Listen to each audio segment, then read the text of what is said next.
Events. This video is going to be covering how to add and edit events onto our calendar of events.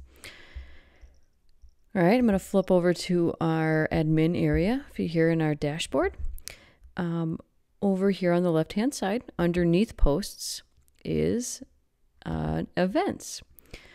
Just like all the others, it has a little sub-menu.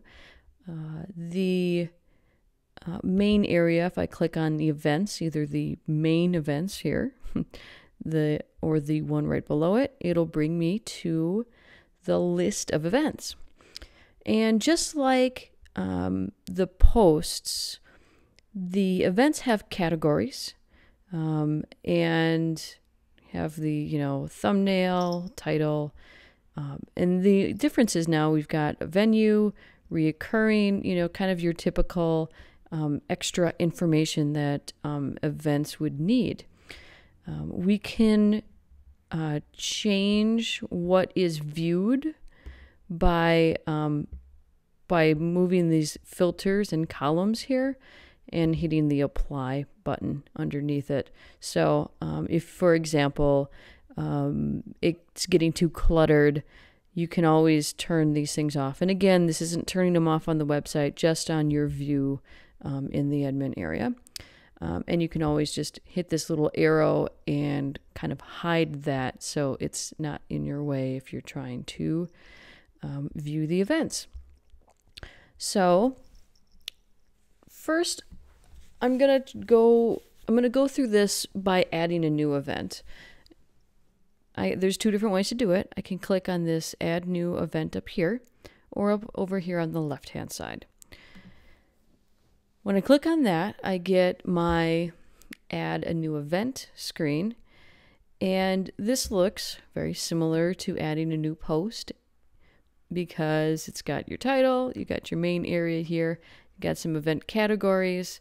The differences are now when we kind of scroll down, now here comes all of our event information.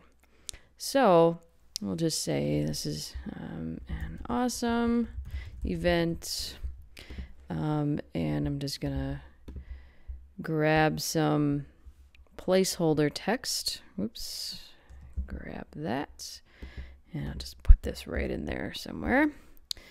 So there we go. We got some text in there.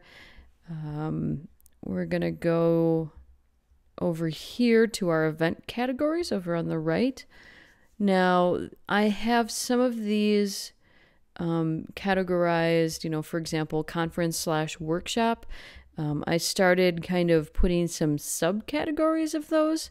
If it's just a general conference or a workshop, I can just click on conference/workshop. And then if it's, for example, about urban ministry, I can click on that category as well.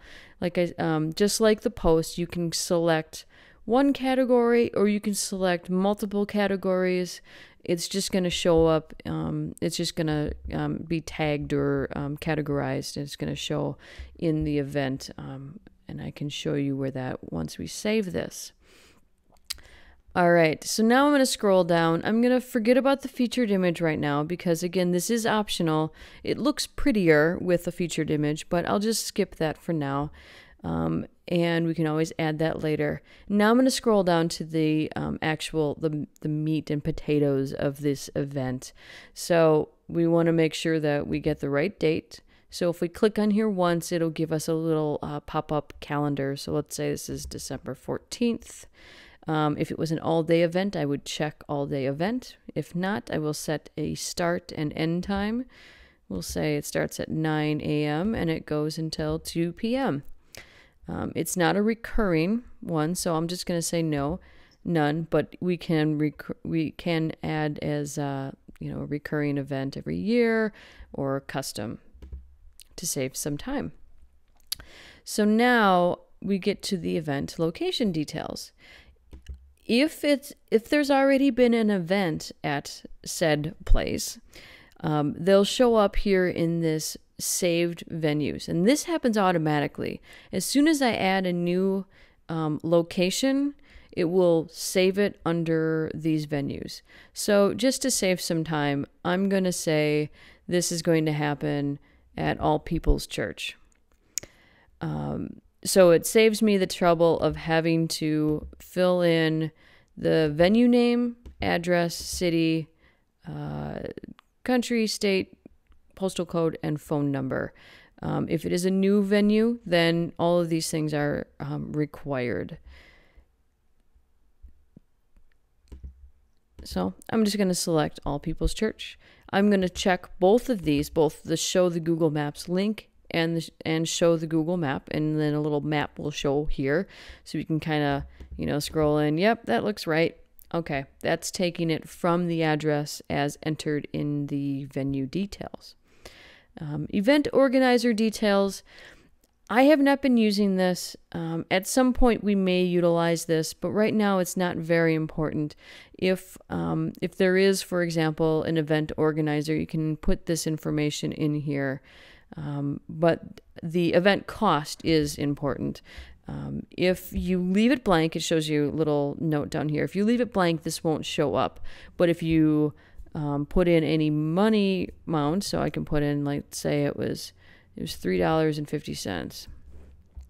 And I can add any other text. So I can say per person, and then add anything else, or I'd say it's $5.73 per church.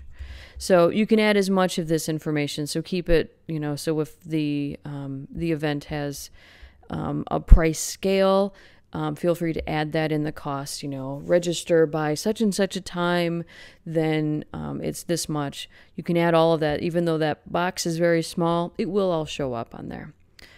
Now I'm going to take an excerpt. Let me grab some text here. That should be good. All right, we're going to put that excerpt. And again, that excerpt is important because that'll show up on the event listing page. And that is all of the important stuff. So now I'm going to publish this, and I'm going to make it public on the web. So it's going to do this little twirly thing. And now my event is saved. So I can go over to the public-facing site, and I can refresh. And it's going to show it in order of when the event is, not when you posted it. This is the difference between the news and the event postings. When it loads. That the events will order themselves by the event date, which is more useful than just by posting it. So, okay, let's, I suppose I shouldn't be uploading the previous video while also recording this one. Okay, so now if I go, it was December 14th is an awesome event. And there it is. So you can see all my main meat and potatoes information over here on the right. And I click on there's the excerpt right there. I click on the read more, and I have my Google map. I also have a Google map link. So that's what that, checking that. So it makes a nice and easy link for people to click on. Nice little image here or actually an active Google map, so people can actually go and zoom in and see right away.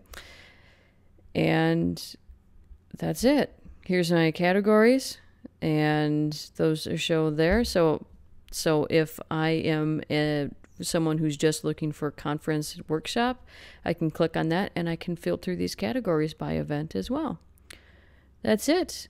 That is adding an event to the website.